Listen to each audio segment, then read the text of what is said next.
30 வருஷமா வெறும் கோடிகளில் உள்ள மனிதர்களோட பழகிட்டு டெக்ஸ்டைல் இண்டஸ்ட்ரியில் அந்த மைண்டை மாற்றுறதுக்கு ஒரு நடிகன்கிறது சாதாரண இங்கே மேடையில் வந்து உட்கார்றது அவ்வளோ சாதாரண விஷயம் இல்லை. ஒரு 10 ஆண்டு காலமாக திடீர்னு ஏறினா ஃப்ளைட்டு, இறங்கினா காரு, 2 வீலரை வாழ்க்கையில் ஓட்டியிருக்கேன். எப்போ ஒவ்வொரு காலத்தில் டிவிஎஸ் 50 அந்த மாதிரி ஒரு லைஃப் ஸ்டைலில் இருந்துட்டு ஒரு 200 ரூபாய்க்காக போய் நம்ம நடிக்க போகிறோமே அப்படின்னு செல்ஃப் மனசு வந்து கேட்காது சார். 200 50,000 ரூபா செலவு பண்ணிட்டு கார் எடுத்துக்கிட்டு போய் அரண்மனை 1 ஆக்சுவலி இதயம் படத்தில் கிரௌட் ஆர்டிஸ்டாக வந்தேன் 90ஸ்ல. அப்போ வந்துட்டு ஃபேமிலி சுச்சுவேஷன், சினிமாவுக்கு போகக்கூடாதுன்னு அடியெல்லாம் வாங்கியிருக்கேன். எங்கள் மாமாலாம் கட்டி வச்சு அடிப்பாங்க. சினிமாவுக்கு போயிட்டான் ஓடிவிட்டான் பாரு அப்படிம்பாங்க. சினிமாவுக்கு போகிறதுக்கு ஓடிவிட்டான் பாரு அப்படி. ஏன்னா நான் ஃபேமிலி ஏர்னிங் மெம்பரு. கதிர் சார் படத்தில் இதயத்தில் ஒரு சின்ன சீனில் வந்திருக்கேன். அந்த சவுத் இந்தியன் திரைப்பட சங்கத்தில் நடிக்கும்போது அதான் என்னுடைய ஃபர்ஸ்ட்டு அந்த ஒரு தாக்கம். அதுக்கப்புறம் நான் போய் வியாபாரம் பண்ணும்போது ஒரு 30-40 படங்களில் போய் பொள்ளாச்சியில் ஷூட்டிங் ஸ்பாட்டில் போய் கெஞ்சுவேன், ஏதோ ஒரு வாய்ப்பு கொடுங்க அப்படின்னு. போய் யாரும் இப்போ அவ்வளோதான் கிடைக்கல. ஒரு தெய்வ வாக்கு, சின்ன பசங்க நாங்கள், இந்த மாதிரி நிறைய படங்கள் சொல்லிக்கிட்டே போகலாம். அந்த எல்லா படங்களையும் போய் பார்ப்பேன், அப்படி கேட்பேன். எங்கேயும் வாய்ப்பு கிடைக்காது. ஏன்னா எல்லாம் ப்ரீ பிளான்டாக வந்துடுவாங்க ஆர்டிஸ்ட்டு. இங்கேருந்து பொள்ளாச்சி வரணும்னா வெளியே எஸ்டாப்ளிஷ்ட் ஆர்டிஸ்டோட பேக்கப்போட அங்கே வந்துடுவாங்க. அப்படி வரும்போது நம்மளை எப்படி கண்டுக்குவாங்க. அப்புறம் தான் அதுக்கப்புறம் இது ரொம்ப கஷ்டமான அப்படின்னு போயிட்டு ஒரு மாபெரும் துறை, சாம்ராஜ்யத்துறை டெக்ஸ்டைல்ஸு.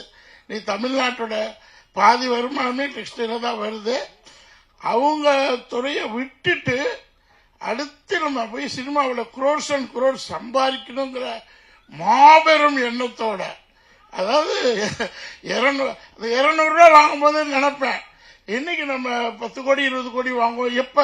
எப்பன்னு தோ லண்டன் இருக்குன்னு கிட்டத்தட்ட 70-80 படங்கள் ரிலீஸ் ஆயிடுச்சு. 30-40 படங்கள் ரிலீஸ் ஆகாம ப்ராசஸ்ல இருக்குது. ஒரு நாள் அப்பெல்லாம் எனக்கு ரொம்ப கடுப்பு. 100 கோடி 200 கோடி ஆடெல்லாம் திட்ட ஆரம்பிச்சிட்டேன்.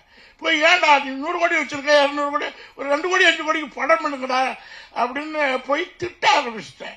காரணம் என்னன்னா, இங்க உள்ள அசிஸ்டன்ட் டைரக்டர்ஸ், மேனேஜர்ஸ் என்னன்னா அவர் சொல்றாரு பொய்யோ டுபாக்குரோ எல்லாரும் திருப்பூர் போனான்னு வந்து பார்த்தா எல்லாரும் பிரமிச்சிட்டாங்க.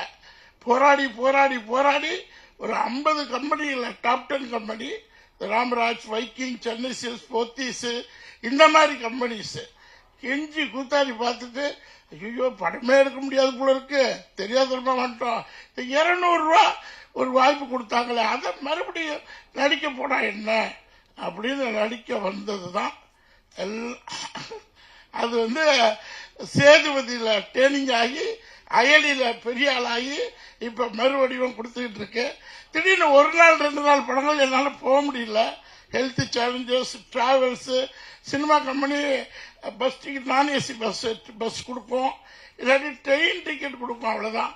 அப்புறம் பிளைட்லயே சொந்த காசு போட்டு எல்லா ஊருக்கும் பிளைட்ல போய் காசு இருந்துச்சு அப்ப, இப்பதான் காசு இல்லை. ஸோ நடிச்சு அப்ப ஆரன் சார் வந்து ஒரு நல்ல, அவரை நான் போய் ஆபீஸ்ல போய் பார்ப்பேன். கிட்டத்தட்ட ஒரு 10,000 போட்டோக்கள் கொடுத்துருப்பேன். இந்த முட்டு தேயிற வரையும் நடந்திருப்பேன், படி ஏறி இருப்பேன். ஏற்கனவே என் உடம்பு பாடி, இதுல வேற முட்டு தேய ஏறணுமா அப்படின்னு ஏறி போட்டோ கொடுக்கும்போது ஆரன் சார்ட்ட போய் அப்பா என்னை பார்த்தாலே கேட்பாங்க, ப்ரொடியூசர் போல இருக்கு, ப்ரொடியூசர்.